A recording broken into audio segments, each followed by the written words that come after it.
Hello friends, नमस्कार। My self doctor बाबूसान। तो friends, आज आम जानिबा माइग्रेन बा पैरानाजल साइनोसाइटिस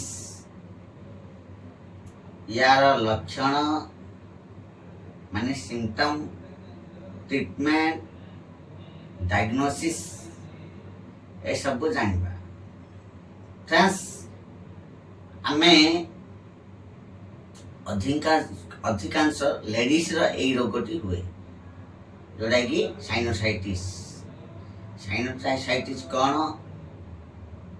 आम जो नाक तार मेरुदंड रोचे से टिके बंका हेले आमर एनी टाइम माने सर्वदा मुंड हेडेच, मुंड बथा हेबो जोड़ा कहती हेडेच। तापरे जो भगवान आमको माने यार सिम्पटम टा कहूँ मु। तापरे भगवान आमको जो आखि, कान, नाक ए सब गढ़ी आम शरीर रे से सब फंपा था। आम जदि गाधेबा गाधेला सु भूल रे आमर से अंग प्रत्यंग को पानी प्रवेश कर माने पानी पशि जाउछि। ताहले आमर हेड माने ए सब जगह रे पानी जमाट हो जाउछि। आमको मुंड बथा जोड़ा कहते हेडेच, जोड़ा को कहले भल कथा कहले भी इरिटेट लगे, चिड़चिड़ लगे। जदि यही सब लक्षण जानुछंती ताहले आपण शीघ्र मेडिसिन स्पेशलिस्ट डॉक्टर सहित परामर्श नेबे। तार डायग्नोसिस है CT scan brain, CT scan of brain, PNS paranasal sinusitis. तार सीरम टेस्ट करिवे, blood urea creatinine, CB space comment, ESR ए सब अनेक टेस्ट अछि। किंतु आपण सीटी स्कैन ऑफ ब्रेन PNS कले आपण जानि पारे जे प्रकृत रे साइनोसाइटिस होइछि, माइग्रेन जोड़ा कहती। तार ट्रीटमेंट है नाप्रोक्सेन सोडियम 500 mg सेटा खाई सारा परे खराबरे गुटे खाइबे हेडेच। जदि आपण 6 मास कंटिन्यू करे राती गुटे गुटे खाइबे जोड़ा कि sustained release propanol hydrochloride and flunarizine dihydrochloride। जदि आपण अधिक हेडेक चला संभाई पारना ताले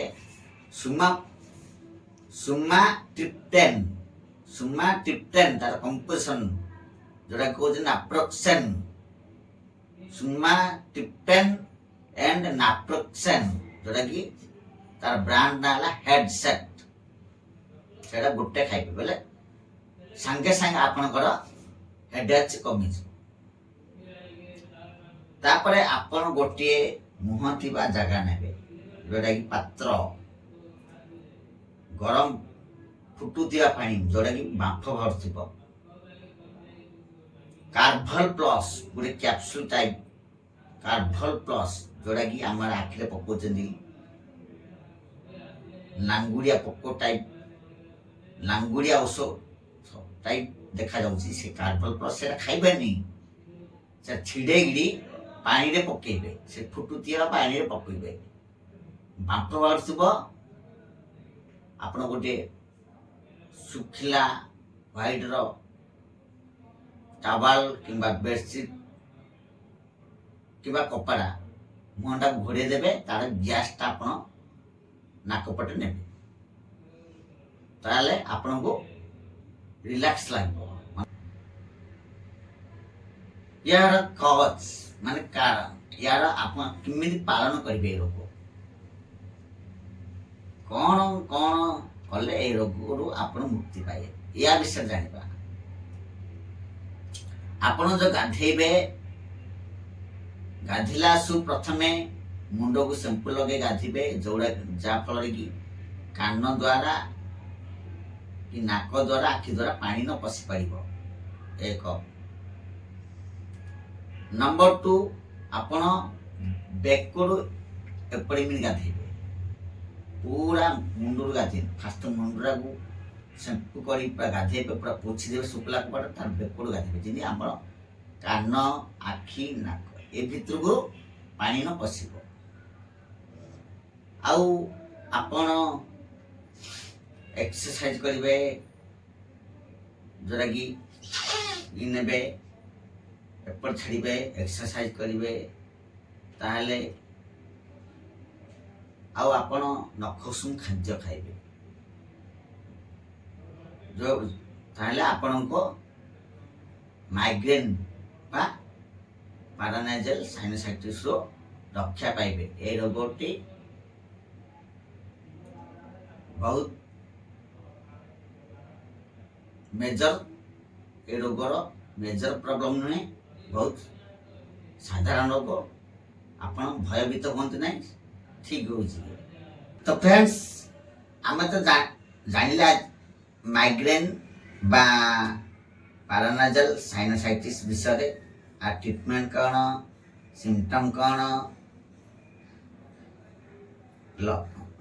कॉज कौन ए विषय सब जानिले ताहले आपण को गोटे अनुरोध कर कहूची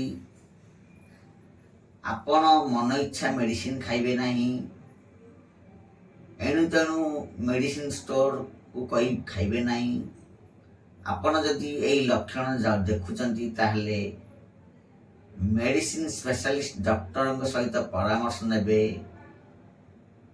से जहाँ एडवाइस करे ताहा आपण मानिबे ताहले आपण निश्चित सुरक्षित हेबे सुनिश्चित पूरा निश्चित सुरक्षित रे रहिबे ठीक हो जबे।